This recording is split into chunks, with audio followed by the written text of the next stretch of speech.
My friends, take a moment. Picture a quiet table near a window. A cup is warm in your hands and morning light falls across an open book.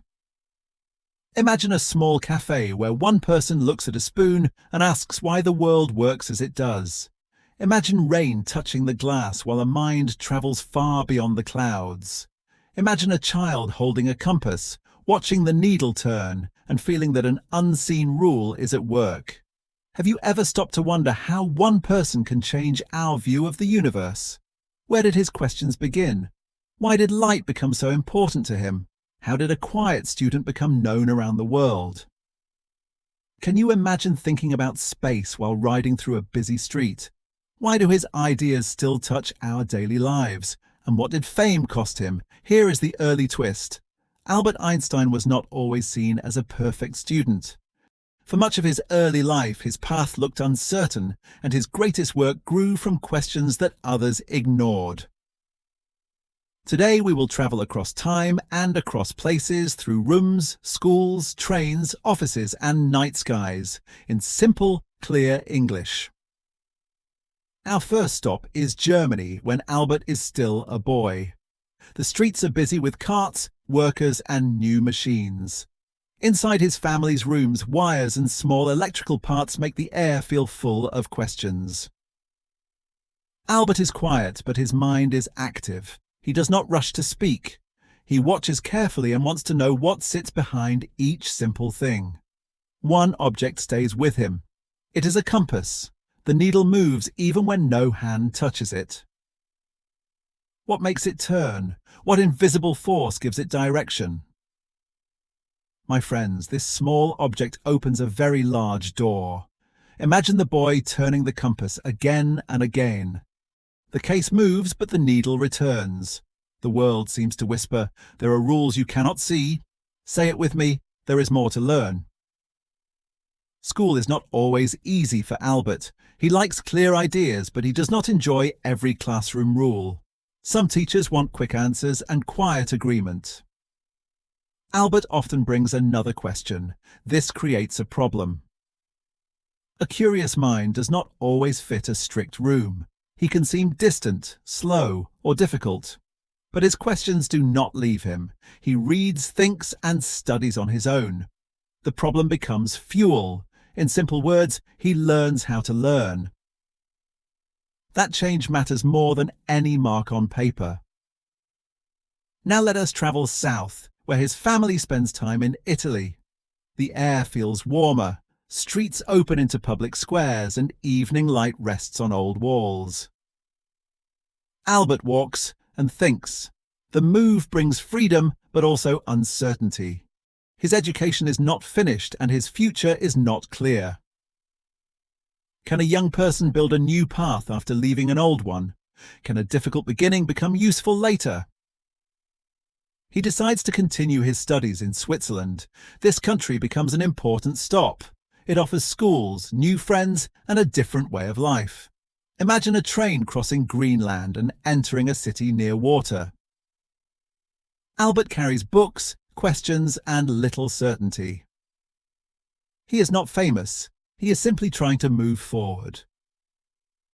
At school, he studies physics and mathematics.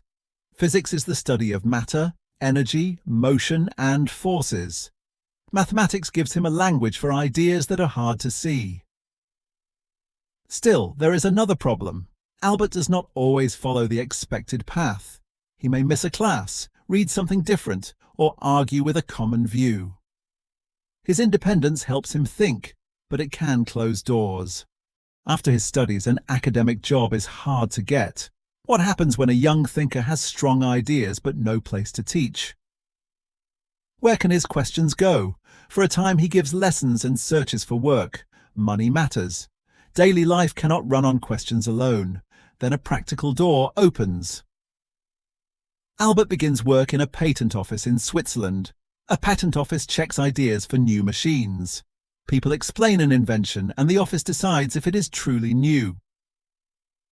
At first, this may not sound like the perfect place for a physicist. There are papers, drawings, rules, and long hours. No grand laboratory waits for him. But each paper asks Albert to picture how something works. He must find the main idea, remove confusion, and judge whether the parts make sense. Imagine him at a desk under a steady lamp. Around him, pens move and pages turn. Inside his mind, trains race, clocks disagree, and beams of light cross empty space. The office gives him a regular job and quiet structure. After work, he can return to his own questions. My friends, his life now has two worlds. In one, he reads inventions. In the other, he tests the universe with thought. This method is called a thought experiment. That means he imagines a clear situation and follows it carefully. He asks what must happen if the rules are true. Try this phrase. Let us think it through. Imagine standing on a train. Another person stands beside the track. You both watch the same event, but do you measure it in the same way? Is time the same for both of you? Is distance always fixed? These questions sound simple, yet they lead toward a deep change. Albert starts to see that motion, time, and space are tied together. The old picture of the universe begins to move under his feet. But before the world can listen, he must turn private ideas into clear papers. Can a worker in a small office speak to the greatest minds of his age? Can a few pages change the direction of science? Night after night, he keeps writing and checking.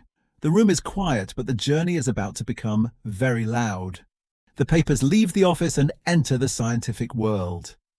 At first, they are only pages among many pages. Then readers begin to notice that this unknown worker is asking very serious questions. In the next chapter, Albert studies motion and time. The old view says that time moves the same way for everyone. 1 second is 1 second, wherever you are and however you move. Albert sees a problem. Experiments with light do not fit that simple picture. The speed of light appears to stay the same, even when observers move. How can that be? If light does not adjust in the usual way, what else must change? His answer is bold. Time and distance are not separate fixed boxes. They depend on motion and on the person who measures them. Imagine two clocks. One travels very fast and one stays still. Albert's work says they will not always agree. This idea is called special relativity. Relativity means that some measurements depend on the observer's motion. It does not mean that everything is uncertain. My friends, this is important. The rules are clear, but time and space can change their shape inside those rules. Repeat after me. Time depends on motion. Can you imagine hearing this for the first time? A clock no longer seems like a simple judge. It becomes part of the event. Another paper connects mass and energy. Mass means the amount of matter in something. Energy is the power to make action or change. Albert shows that they are deeply connected. Even a small amount of mass can represent a great amount of energy. The result is a famous equation, short enough to fit on a small card. Yet its meaning reaches stars, machines, and the deepest parts of matter. In another study, he looks at tiny particles moving in liquid. Their strange dance gives strong support to the idea that atoms are real. At that time, not every scientist accepts atoms in the same way. Imagine dust-like pieces jumping in water, pushed by things too small to see. A quiet glass becomes evidence of an invisible world. He also studies what happens when light strikes certain materials. The results suggest that light can act as small packets of energy. This is a major change. Light is not only a smooth wave. In some events, it behaves like separate pieces. Why would one mind work on motion, atoms, energy, and light almost at once? Perhaps Albert's office habit helps him. He looks for the simple idea inside a difficult machine. The scientific world begins to open its doors. He leaves the patent office and enters university life. He teaches, writes, and moves through several European cities.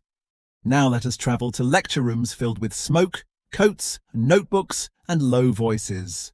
People wait to hear the man whose papers have shaken old ideas. Albert does not look like a distant royal figure. His clothes can seem simple, and his hair slowly develops its own public career. It may be the only hairstyle that also became a symbol of physics. But there is still a problem. Special relativity mainly describes steady motion without fully explaining gravity. Gravity is the force that pulls objects toward one another. Albert wants a wider picture. He asks how gravity, motion, space, and time belong together. Imagine a person inside a closed elevator. If the elevator rises quickly, the person feels pressed toward the floor. If it falls freely, the person may feel almost weightless. Are gravity and acceleration connected? Could gravity be more than a simple pull across empty space? For years, Albert works through difficult mathematics. He makes mistakes, returns, and tries again. The path is not smooth. My friends, this part of the journey matters. Great ideas do not always arrive as a perfect flash. Sometimes they grow through long days of confusion. At last, he presents a new view called general relativity. In simple words, matter changes the shape of space and time. Other objects then move through that changed shape. Imagine placing a heavy ball on a stretched cloth. The cloth bends and a smaller ball rolls toward the curve. The real universe is more complex, but this picture helps us begin. Under this view, the sun changes the space around it. Planets follow paths through that curved space. Even light can bend near a very large object. Could anyone test such an unusual idea? Scientists look for a moment when the sun's bright face is covered and nearby stars can be seen. During an eclipse, observers measure the positions of starlight near the sun.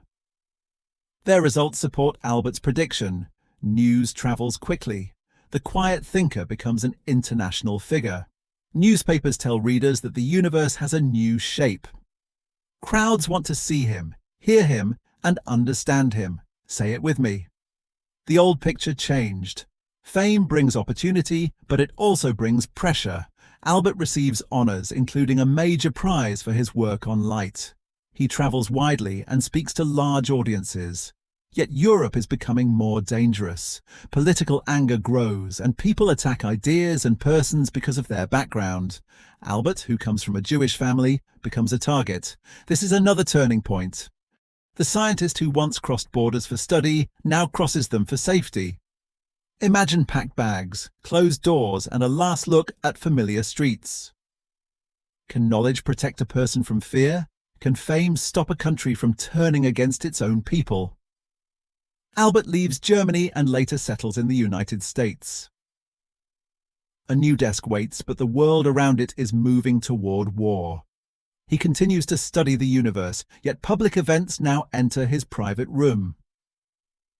Science has given people new power. The next question is no longer only, what can we discover? It is also, what should we do with what we know? That question follows Albert into his later years. He believes knowledge carries responsibility. A discovery may begin on paper, but its result can enter factories, cities, and political decisions. During a time of war, he learns that dangerous new weapons may be possible. He joins a warning sent to national leaders. He fears what may happen if violent governments gain such power first. But there is a painful turn. The warning becomes part of a much larger military story, and the final weapons bring terrible destruction. Albert does not build those weapons, yet his name is often pulled into the public picture. How should a scientist live when ideas can be used in ways he does not control? Can a person support one warning and still reject the race that follows? Albert speaks more strongly for peace and international cooperation. He asks nations to solve problems together instead of building greater fear. My friends, there is no easy answer here. His life shows that a brilliant mind can still face moral uncertainty. Try this phrase: knowledge needs responsibility. Now let us enter a quieter American scene. Albert works at an institute for scholars.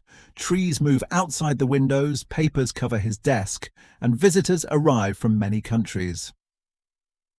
Imagine him walking along a street in a soft coat, without much care for formal style. A driver or neighbour may greet him. A child may stare at the famous hair and then look away. He plays the violin and enjoys simple conversation. Music gives him another way to feel order, rhythm, and movement. Still, he is not finished with physics. He wants to connect the main forces of nature in one clear system. This difficult search continues for much of his later life. But there is a problem. New ideas in physics are moving in a direction he does not fully accept. They describe nature through probability, which means possible results rather than one certain result. Albert respects the work, but he keeps questioning it. He does not like the thought that chance sits so deeply inside nature. Was he wrong to resist, or was he doing what he had always done, asking whether the picture was complete? Science does not require every great thinker to agree. It grows through tests, arguments, corrections, and change. Imagine a long table after a lecture. Cups are empty, boards are full, and scientists continue talking while the building grows quiet. No one owns the final word. Albert also uses his public voice beyond physics. He speaks against unfair treatment and supports human dignity. He understands that education and freedom matter when people try to build a better society. Fame could have made him distant. Instead, many accounts describe a man who answered letters, met students, and sometimes gave patient help. Of course, he was not perfect. His family life was difficult, and some relationships carried pain. A person can offer the world a great idea while still failing people close to him. Why is it important to say this? Because a full life is not a clean statue. It has bright rooms, closed doors, strong work, and human mistakes. My friends, the extraordinary part is not that Albert knew everything. It is that he kept asking useful questions, even when the answer broke an old rule. As he grows older, the child with the compass is still present in a way. The unseen force still calls to him. Light still crosses his thoughts. This is our full circle moment. A small needle once showed him that reality contains hidden order. Many years later, his work showed the world that space and time also hold surprising order. Imagine that compass beside his final papers. One object is simple enough for a child to hold. The other pages are difficult enough to challenge experts, yet both begin with the same act. Look closely, repeat after me, ask a better question. Albert's work continues after his life ends. Scientists test relativity again and again. New tools look at stars, planets, and distant events in space. Modern navigation systems also need time corrections connected to relativity. Without these corrections, their positions would slowly become less accurate. Can you imagine using a phone to find a cafe while an idea about space and time quietly helps you? The universe has entered your pocket, though it did not ask permission. His work on light also helped shape later science and technology. Devices that use light, energy, and electronic signals stand on a long path of ideas built by many people. This does not mean Albert created every modern tool. Science is a shared journey. One person opens a door and many others walk through it. What can an English learner take from this story? Not a formula and not a test. Perhaps something smaller and more useful. A difficult sentence can feel like a closed room. A new word can feel like a compass with no map. But you can slow down, listen again, and find the main idea. Say the words clearly. Notice the rhythm. Let meaning grow through repetition. This is also how Albert worked. He returned to a question, looked from another side, and kept only what made sense. My friends, fluency is not one sudden flash. It is a steady change built from small moments. The next time you see light on a window, take a moment. Think of a quiet boy, a turning compass, a train in his mind, and a desk covered with papers. Ask one simple question about the world around you, then ask one simple question in English. Where does this word come from? Why does this sentence sound natural? How can I say it more clearly? You do not need wild hair to begin, although history suggests it may help a little. Keep listening, keep asking, and let curiosity travel with you. The universe is large, English is waiting, and your next clear sentence may be closer than it seems.